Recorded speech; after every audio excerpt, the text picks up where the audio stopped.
So I logged into my Netflix the other day, and funny likely thing.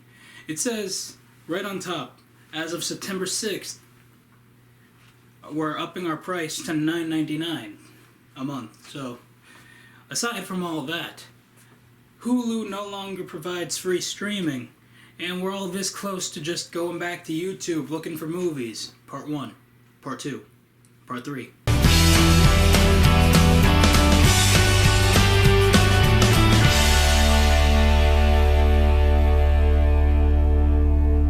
Welcome to the show, everybody. I'm your host, Rob Rodriguez. Now, things are popular. They rise to the top.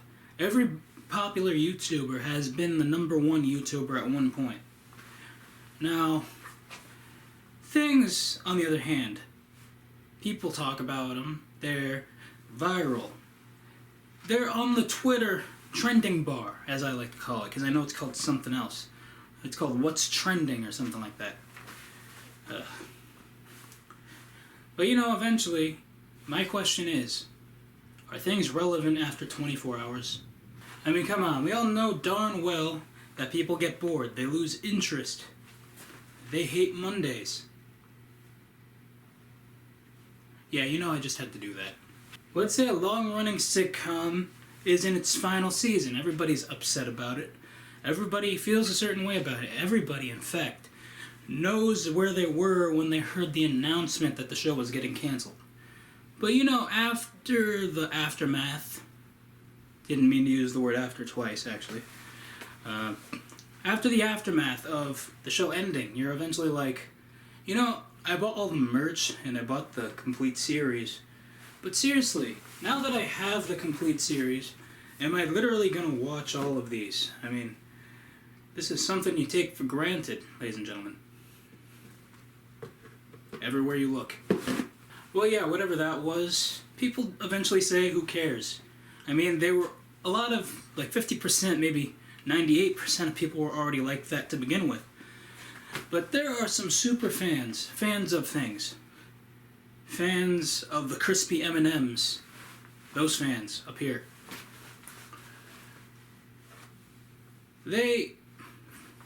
They're with it as long as it's relevant. Because, I just found out yesterday, and this broke into the news yesterday, as this video airs, I should say, that SNL fired 3 cast members. And they were the last people I would expect to leave the show.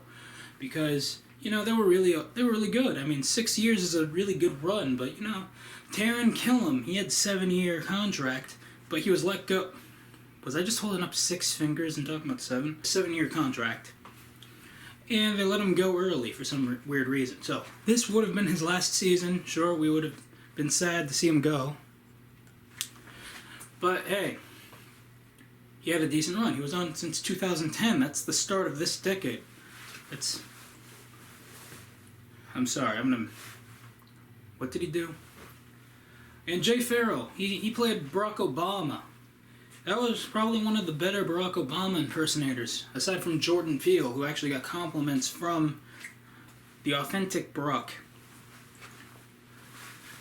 I mean, these two guys leaving is like IHOP getting rid of the Rudy Tooty Fresh and Fruity. Sure, it's on the kids menu, but you have a soft side somewhere in here, and a creative side somewhere up here. Alright, now let's bring pop culture into this, because, it's not an episode of the Rob Rodriguez Show if you don't bring up pop culture. Why? So, there are celebrities who are known for usually one or two things. Come on, I'm sure you hear the word wham and your brain goes to Careless Whisper or something. Or, personally, when I hear wham, I think of that Wake Me Up Before You Go-Go song. They had more songs, and Hall & Oates had more songs, but because we don't really want to do research, we just listen to what today's hits and yesterday's favorites tell us, because they only have, the rights to every other song. Yeah, and that's why I call certain songs on albums album only. I know when you hear the name John Stamos, your mind automatically goes to Full House.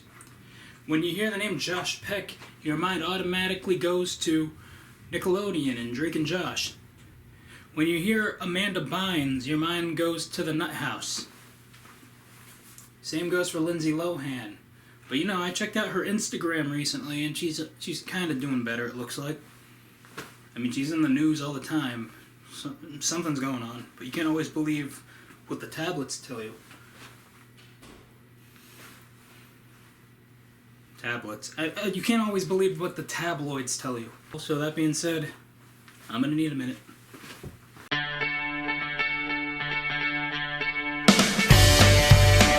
Yeah, can you imagine? Let's call this guy Daryl. Daryl, take out the trash. You hit the snooze button. 5 minutes later, I thought I told you to take out the trash. So in a way, life is already like a snooze button. Only when the reminder happens, it's like a little more aggressive. And then you're like, you're lazy, Daryl. I'll do it myself. Don't think about going to that concert, Daryl. That got a little too real for some of you, didn't it? Okay, a lot of you just went back to school, so I assume when you have science fair projects and book reports, you are like 98 words into the 1,000-word essay. And now you go to school, it's due, and then you're lucky enough to get an extension on it. Think of that extension as your snooze button.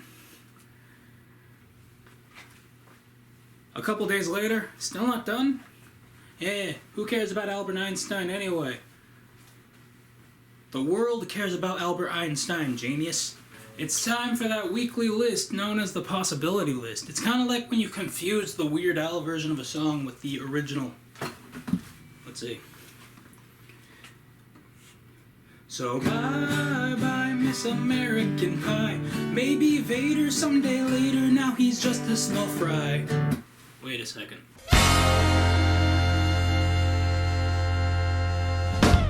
Alright, this week's list is titled 6 Rejected Sequels to Cult Classic Films. At number 6, Moron. At number 5, The Pizza Guy. Number 4, Icebreaker. Number 3, Whisper. Number 2, Not a Nice Person. And number 1, rejected sequels to cult classic films, Sugar Dizzy. Alright, and that is the possibility list for you this week.